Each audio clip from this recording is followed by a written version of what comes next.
What's up, everybody? We are in Boston right now. Just got off at the North Station. So we're gonna go check out the quandary that is the divide between the North and South Station. Pretty interested to see how this all works. The Amtrak, you gotta go, the Downeaster to here, hop on Orange Line to here, or Green Line to here, Red Line to there, and then continue on the Red Line or Commuter Rail South. So there's a really great, at South Station, there's a map that actually doesn't have the subway. Commuter rail only? It's commuter rail only, and it's almost like someone did it on purpose, where you can actually just put a sticker and be like, build the link. Yeah, like, because there is no rail link there. You cannot go. So we have two, so here's my arm. That's the stations. That's the two separate networks we have. And they've been that way since the 1900s. Yep. It's the old, like, it was the dueling. This was like the Boston North, and this was like the Canadian South, or whatever you want, whatever the lines were, whoever owned them. And they said, you know what, we're going to build these stations so we don't have to compete. And it's been that way ever since. It's the only place where there's no way to connect from one line to another. Right here. If you started off in Portland, so she could realistically start to do this entire trip via just Amtrak, starting in Portland, and this is the only time she'll ever have to get off. And we're still, to this day, we're now one of the only cities in the U.S. and one of like 5 cities in the major metro areas in the world that actually still have 7 stations. France, with their 30-on stations in Paris, are fixing all theirs. They're building tunnels galore. London is doing with the Crossrail. They're finally finishing the gap. Philadelphia has SEPTA, but they don't use it correctly.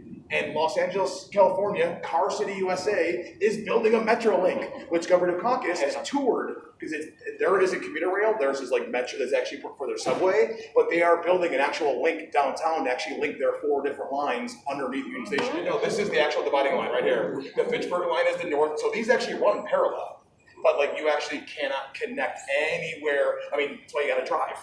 You want to go east, north-south from here, you got to drive. Because you got to go from here all the way in, switch, and then go all the way out. So people just drive. That's why so all the different routes around here, like the 128 corridor and all stuff, it's all just jam-packed no matter what. And Chris Dempsey, one of the heads of T for MA, kind of under the umbrella of T for America, with their own separate kind of offshoot group, every day he posts a Google map at 2:30 of how bad the red traffic is. And it's, as you saw outside on the bridge, it's like that every day now, doesn't it? You are standing in the broadcast and Players Live parking lot right now. Yeah, you're playing. Wow.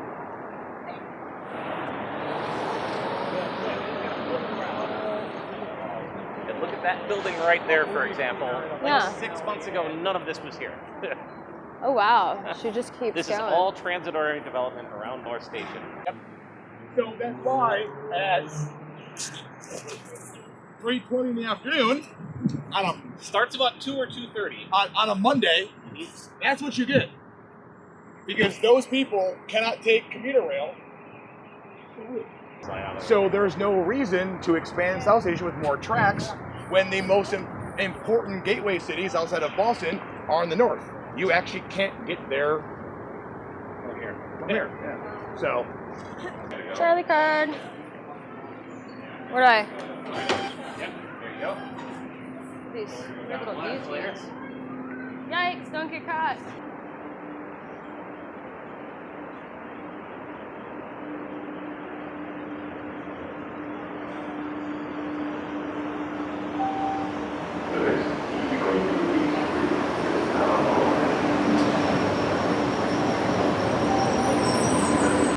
Humanity, and it's not even rush hour yet. Sweet. Park Street. We're only going 2 The stops on destination the of red this line. train is 8th Street No, VA 1. Medical Center. 2. Coming crossing.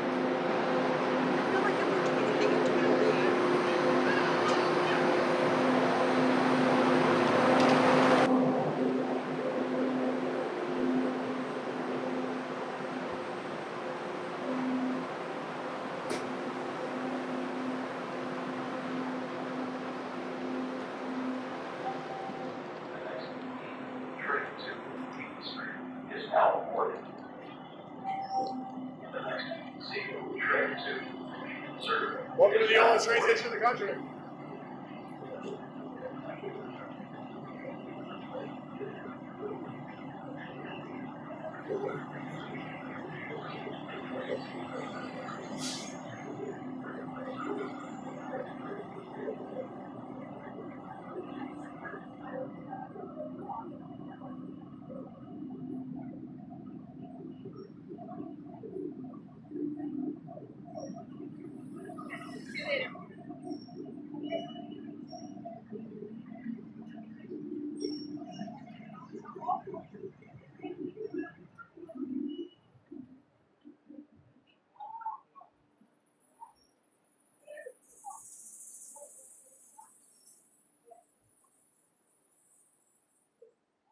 now yet again we wait.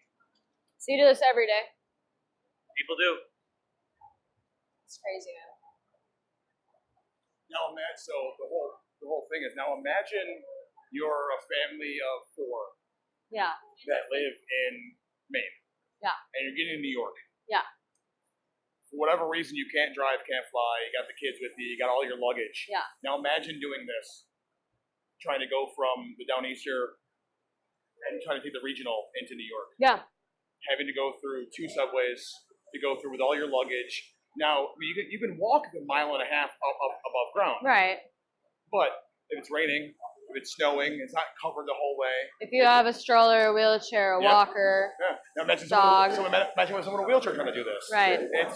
And that's where, you know, Governor Dukakis and so many others have been fighting for the rail link for so many years. Right. Because not only is it just it makes commuting better, it gets cars off the road. It's environmental issues. It's accessibility issues for disabled people. Right. You know, no one with a wheelchair can do this. No, I mean, where's the elevator? And there are elevators, but you still have to do multiple. But that's elevators. assuming you're going to make your train and make your connects on time while waiting for the elevator service. Yep.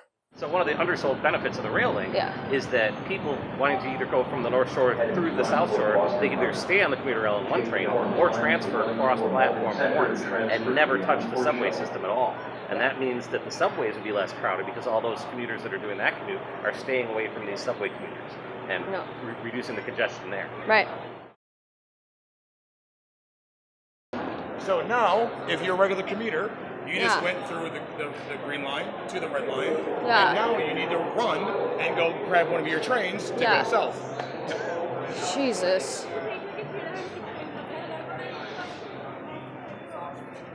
And as you can tell the difference between the board at North Station to this, there's a whole lot more trains that come here. Yeah. Which is why they want to extend and actually add 7 more tracks to this. The only problem is there's a gigantic building just off to the side of their tracks. It's actually where the post office center is for all of New England. Yeah. And they want to move that and demolish it to add more tracks. Yeah. Then you have environmental people saying we don't want more diesel trains running and things like that. So once again, all of this open space that you're seeing right now used to be an elevated highway. Double-decker. Actually, I think it was a split here. Yeah. 2 single-decker bridges that merged that way. If you look at the public art over there, you'll see a big building with public art on it. That building, its sole purpose is to exchange out fresh air for the tunnel so that the cars don't poison wild, Here at the Hyatt Regency in Boston, about to pop over to Chowderfest. Super excited. This is a long-standing festival in Boston, and it's a cool thing to do right before the 4th of July. So can't wait to get down there and check it all out.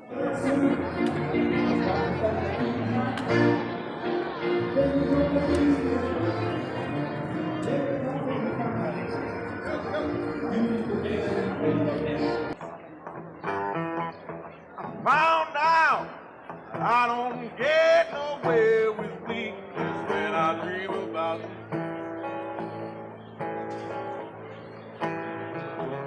I just wake up knowing that I got to do without you. I want you all the time. Doing it. So we're in line now. We're going to try some cool chowders. Ready for your first chowder experience? It's going to be great. And the clam thing too, because for some people with shellfish allergies, the clam affects them as well. Sweet. Oh, that's great. Thank you. Grab you one of those. Okay. First chowder ever. Yes. Always have co-pilot. Yeah.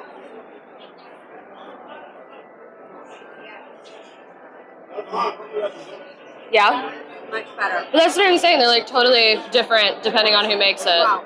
Much better. The first one was very chewy. Very chewy. Very heavy. Meaty. Yeah. This one's very good. So you like the lighter one with veg? I like the lighter one. Right on. After sampling a few more chowders, we checked out the costuming, live music, and general party vibe at Chowderfest. It's a free event every year just before the 4th of July, and I gotta say, it was a lot of fun. Finished up watching the women's game at the Banshee. Now we're over here at Idle Hour. It's a super cute bar. I'm really excited to be here. We've got some Num Talk, some RPA people all meeting up and mixing it up. So we're going to have dinner, talk to the chef, and see where the night takes us. Well, hello out there. Great time here at the Idle Hour. My name is Tom Koch. I'm mayor of Quincy, Massachusetts, historic Quincy, Massachusetts, city of presidents. And we're delighted you made it. Yeah, thank you so much for having us. You've had quite a few travels. Yeah. This is on the road for how long? Well, this is an early stop. So I started off in Portland, Maine. Okay. And then came to Boston, and now I'm in Quincy, which I do like a little bit more. Don't tell the Bostonites. Actually, it's my first time here. Oh, really? I'm embarrassed to say. Fantastic. They've done a nice job. We got a lot of great places in Quincy. Yeah. Great places to eat. Yeah, I mean, the drag's great. It kind of like holds on to it's like historic feeling without being like too old-fashioned, which I do like a lot. I like that way you put that. Yeah. You have to use that. Yeah, it's updated, but, classic. Well, I've never been to Kentucky. I have watched the Derby. Yeah. But I've never been to Kentucky. Well, we need a handful of mayors. If you ever feel like changing towns, come on over. Oh, maybe we'll come and visit someday. For sure. Did you grow up with horses or what? I mean, I rode a little bit as a kid, but I live in everybody, is that a prerequisite to growing up in Kentucky? Oh, yes. Yeah. Oh, yes. Well, it's great because you never know who's going to be the championship rider either. It's usually the person you least expect. Or anybody that's had like 3 or 4 bourbons, then we're all a Derby winner at that point. Absolutely, that's okay. Yeah, I live in Austin currently. I went to college in Austin, so that's another thing on this leg of the tour is looking at like how the trains build out in the Northeast, and y'all have like really great public transportation and infrastructure and a lot of capacities that we don't have in parts of the rural South and Appalachia. There's 1,200 counties in the United States that do not have public transportation. Wow, that's amazing. A predominant number of those are in Kentucky. Where is the oldest subway in the United States? Where is the oldest subway in the United States? Massachusetts. Yeah, I was just there the other day. Station, Red Line. Park Street. Yeah. What's your favorite station? I have to say Quincy. Of course you do. Right. And you guys, we have 4 Red Line stops here in Quincy and a commuter rail stop. And the one just up the block, I saw so that's new landscaping. There were some renovations at the station that happened recently. Actually, the garage has come down, and there's going to be a brand new station with development over it. Yeah. So what you're seeing in the front is a brand new park that we built, Hancock Adams Common. Yeah. Named for John Hancock and John Adams, 2 great patriots. That's cool. You've heard of them, right? Some of you have heard of them. Yeah. I heard one of them's got a real fancy signature, and the other one's got a funny haircut. Yeah. Both contributed greatly to the formation. Okay, coming up on July 4th, obviously Independence Day, John Adams was one of the architects of this country, as was Jefferson. John Adams' last words on July 4th were, "Jefferson lives."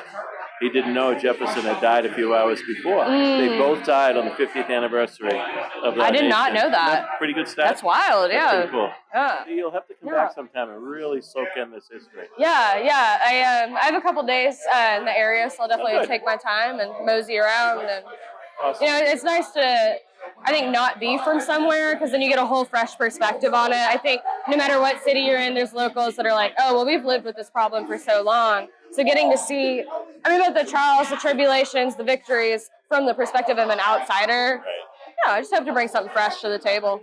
I really do. That's all right.